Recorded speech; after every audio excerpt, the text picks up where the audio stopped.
The 13 most common mistakes walkers make and how to fix them. Wearing the wrong shoes. Most likely, you are already aware that high heels aren't the best option. There are also issues with tennis and basketball shoes. These court shoes are designed for quick lateral movements but lack the heel-to-toe flexibility necessary for normal walking. Find a pair of shoes with a cushioned heel that are also lightweight, airy, and waterproof. A pair of running shoes may be more practical than a pair of walking shoes. Having no arch support. A lack of arch support is a common result of shoes that are too big. They can cause calluses or corns if they are too snug. You should be able to move your toes around freely in them, but they shouldn't be too loose or too tight. If you want to get an accurate fit, go shoe shopping in the late afternoon when your feet have swollen a bit. Using the same route. If you take the same route to work every day, you run the risk of growing weary of your stroll and reducing its value to you. Make regular adjustments to maintain interest. In addition to improving your disposition and drive, this is also a welcome change for your muscles and joints. Try to incorporate some hills into your route. These can be used to increase the challenge and focus on the thighs, hamstrings, and glutes. Listening to loud music.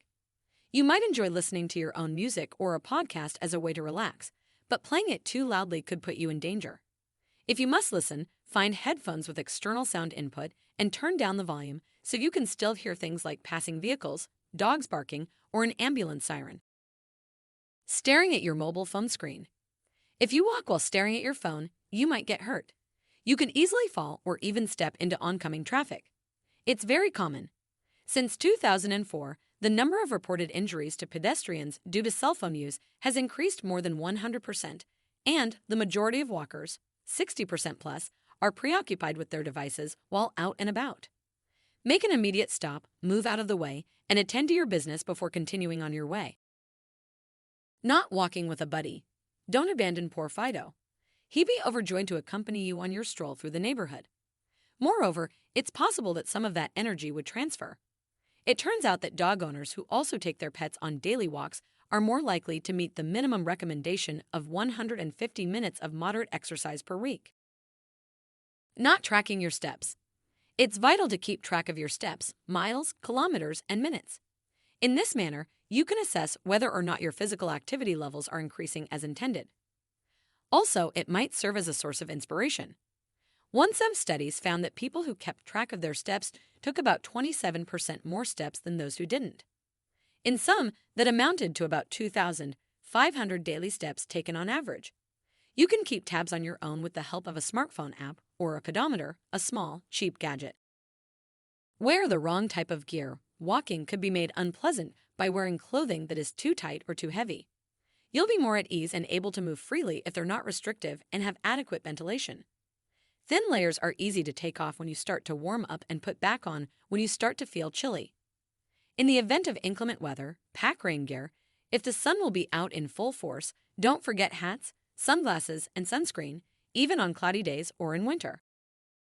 Leaving your mobile at home. It's good to have a phone, so long as you don't let it distract you. That's why you shouldn't forget it at home. In case of an emergency, you can use it to contact someone or locate a map. And it can be a practical tool for keeping tabs on travel time and mileage. Before you leave, make sure it's fully charged. Incorrect posture. Your posture may suffer if you spend all day hunched over a computer. If you must, leave it at home. The right walking posture can increase speed, the length of time on your feet, and protect you from injury. Imagine a string attached to the crown of your head pulling you up by the spine. You should keep your head up and your shoulders back and relaxed. Keep your arms loose and swing them as you step lightly from heel to toe. Walking in the dark.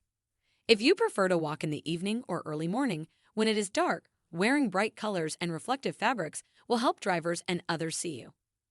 By bringing a light, you can increase your visibility to others and your ability to see your path. Having reflectors or lights on limbs that are in motion, such as those in a runner's, increases the likelihood that other people will notice you. The wrong beverage. Have you decided to reward yourself with a soda while you're out for a stroll? Too much sugar and extra calories will be consumed. What do you say we get some kind of energy drink? If you're just going for a moderate stroll, you probably don't need any extra electrolytes. Water is the best way to maintain fluid balance while out for a stroll. Treat yourself to something else beneficial, like catching up with a friend. Not stretching afterward. After you've finished walking, take a moment to gently stretch your leg muscles, paying special attention to your calves. It's a great way to maintain your adaptability. Stretches shouldn't hurt, so don't force them and avoid bouncing. 10 or 20 seconds should be spent holding each stretch. If you need to, lean against a wall or a chair to keep from falling over. Thank you for watching. I'm sure the next time you go for a walk you will be prepared. Please comment, share, like, and subscribe. Check out our other videos to learn more about various topics related to living healthy overall. See you soon.